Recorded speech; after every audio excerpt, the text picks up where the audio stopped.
Welcome to Fox Soul's Black Report, your space for Black news, Black views, and of course, Black opinions. Today is Friday, January 21st, 2022.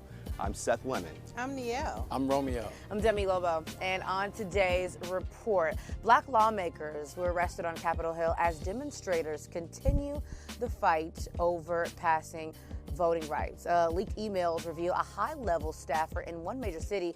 They feel it's nothing more annoying than Black Lives Matter. Then, how reparations could have saved thousands of lives.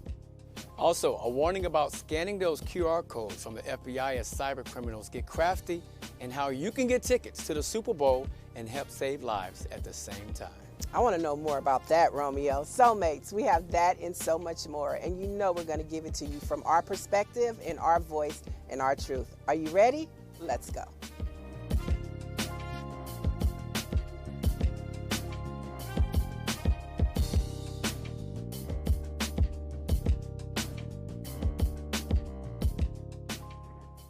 Well, police arrested more than 24 people protesting at the U.S. Capitol Thursday, including Congressman Jamal Bowman from New York. Authorities, they said the protesters had blocked an entrance to the Capitol, an infraction so serious they deployed a much swifter response than seen a year ago during the insurrection.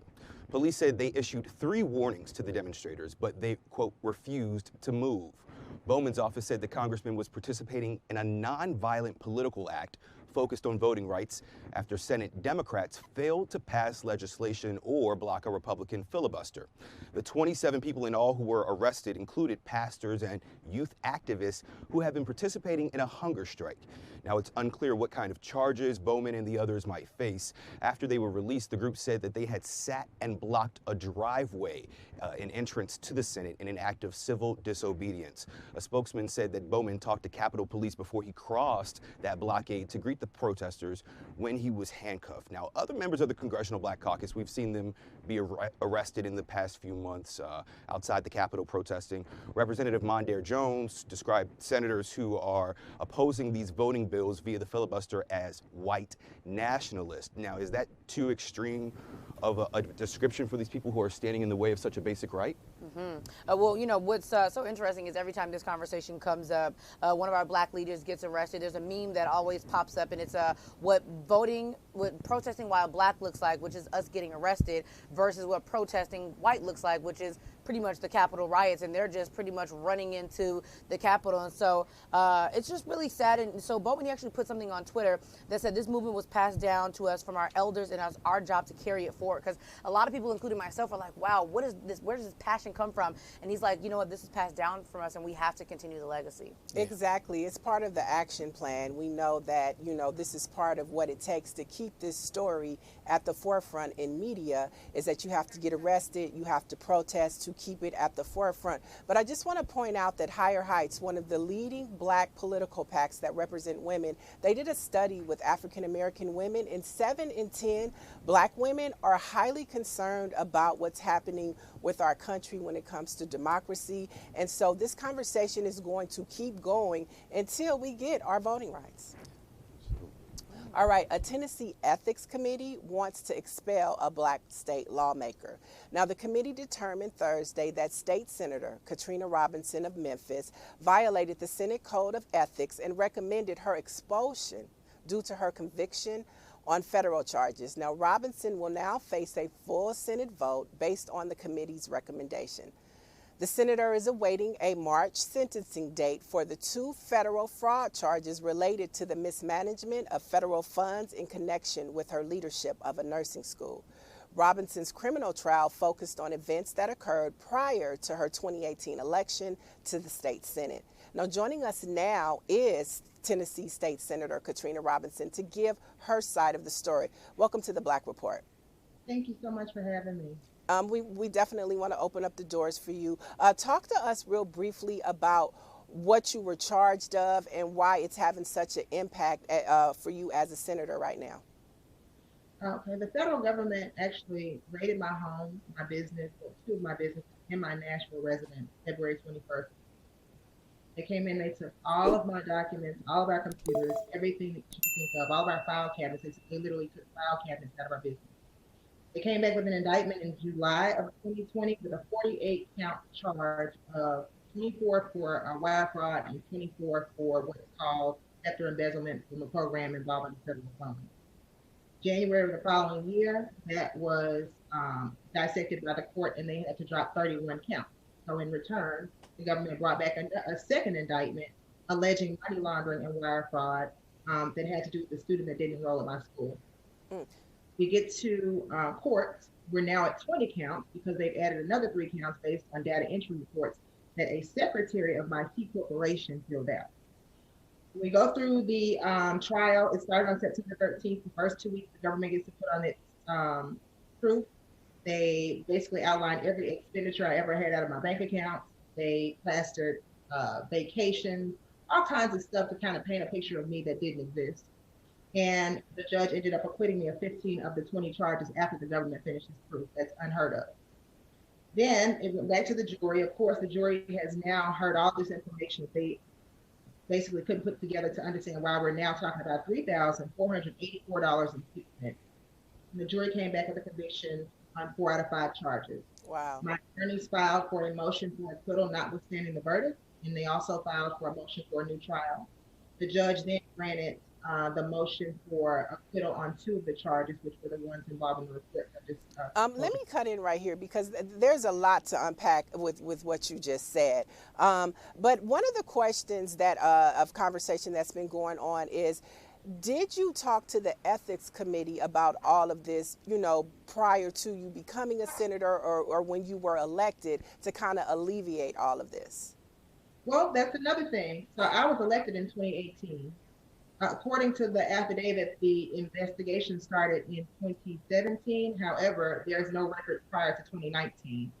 The grant agency who was in charge of my grant did not receive word that I was under investigation until after 7 days after I'd been elected.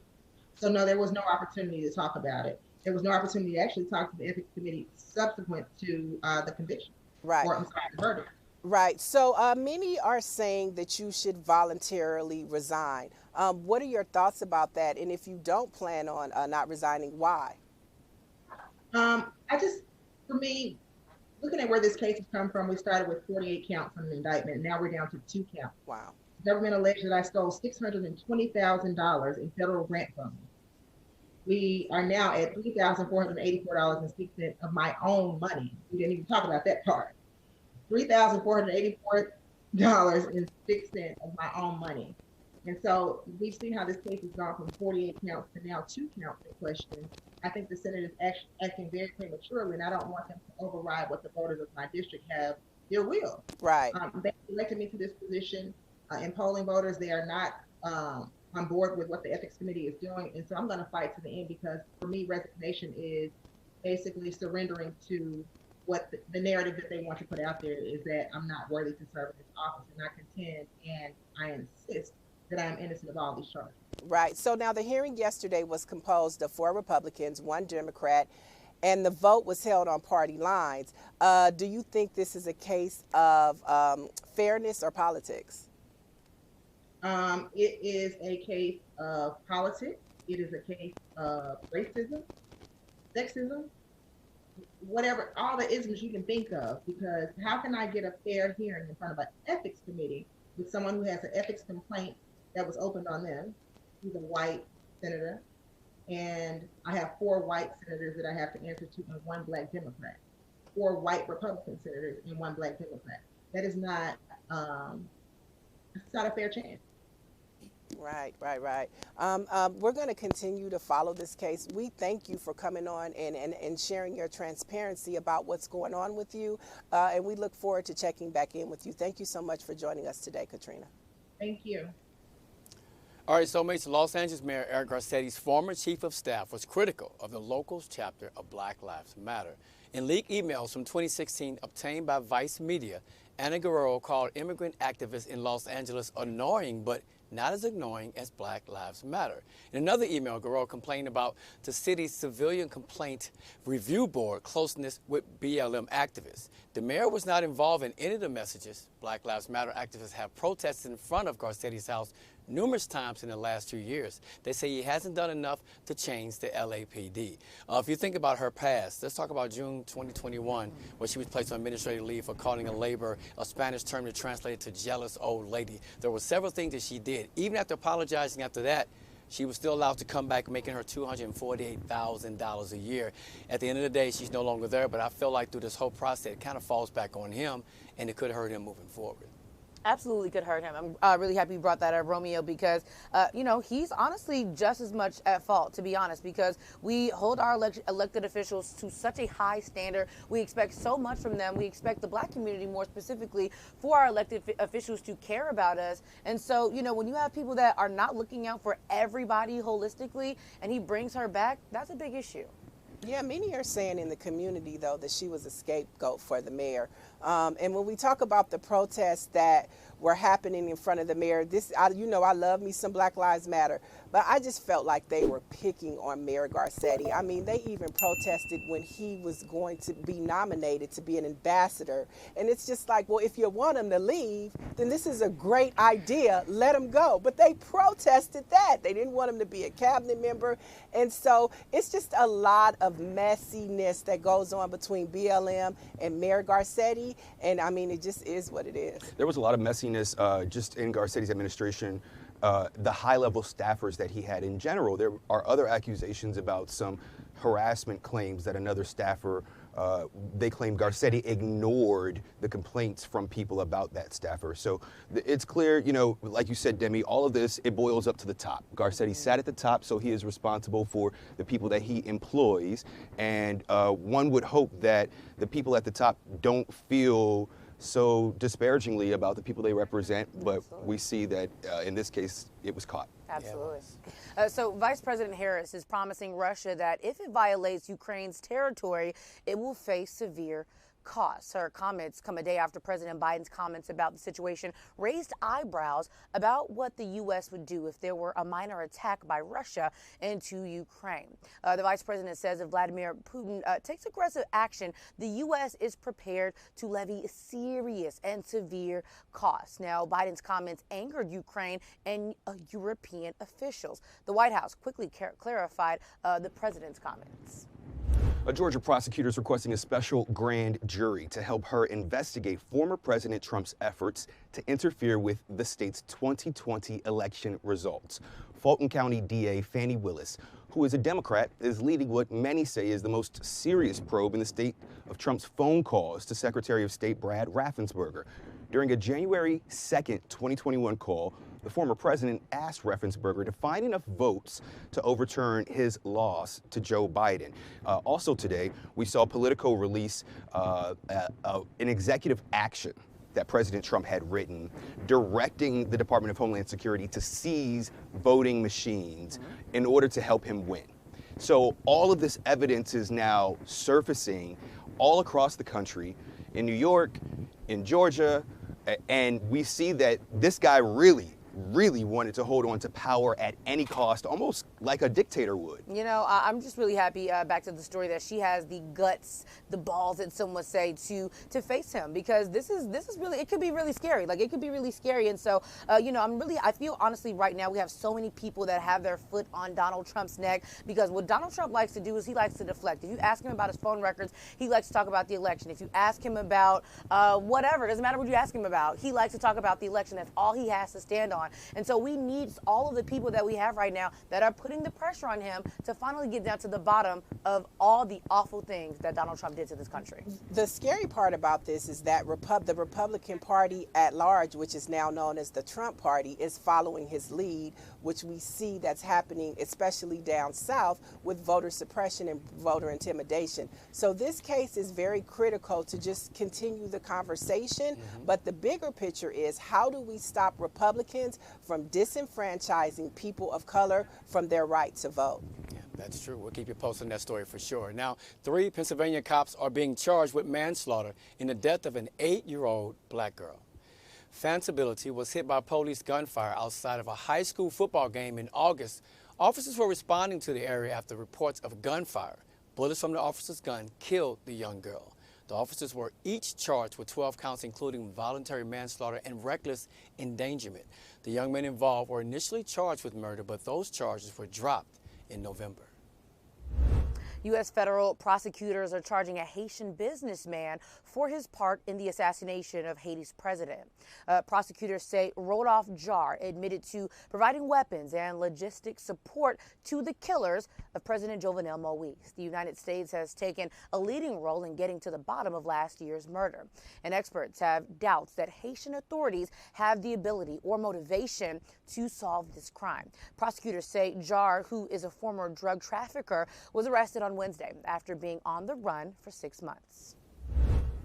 The jury has been selected in the federal trial involving 3 Minneapolis officers in the killing of George Floyd. A jury of 18 people, most of whom are white, was selected in one day. The jury was picked quickly in comparison to the jury that was selected for former officer Derek Chauvin's trial, which took 2 weeks to finish selecting. Chauvin's trial also had a jury with a more diverse racial background, being comprised of half white and half non-white members. Now what they're saying is that there are 2 Asians and the rest of the individuals are white. This is why we talk about so much the importance of communities of color participating in jury duty, because the more of us that show up, the more they have to pull from. And it's just a history in this country that we just really don't participate in jury duty as we should. And this is a reflection of it. I agree. I'm not really happy with the selection at the end of the day, because I don't want us to approach this trial different than we did for Derek Chauvin. At the end of the day, these men stood there and they watched what happened. They watched this man be killed live, right? And that's a problem. So we want to make sure we get justice even when we have this trial as well. I love when you always remind us about jury duty, but I also feel like when we talk about the history of the country, I feel like the history of this country also wants to make sure that we are not in the room. And so I also and I love that you talk about jury duty so much, because it has made me more want to go to jury duty forever. I feel like black people, we kind of ignore that jury duty email and whatever, but it's made me want to go serve on jury duty. But I also just feel like I feel like there were black people that were available. Yeah. I don't feel like there were no black people at all that were available to sit on this jury. And that's why I feel like in this case, they picked jurors from all over the state in comparison to the Chauvin trial, where it was just in Minneapolis, which is a lot more diverse than the rest of Minnesota. But we will stay tuned and see what that jury turns out to look like with their alternates as well.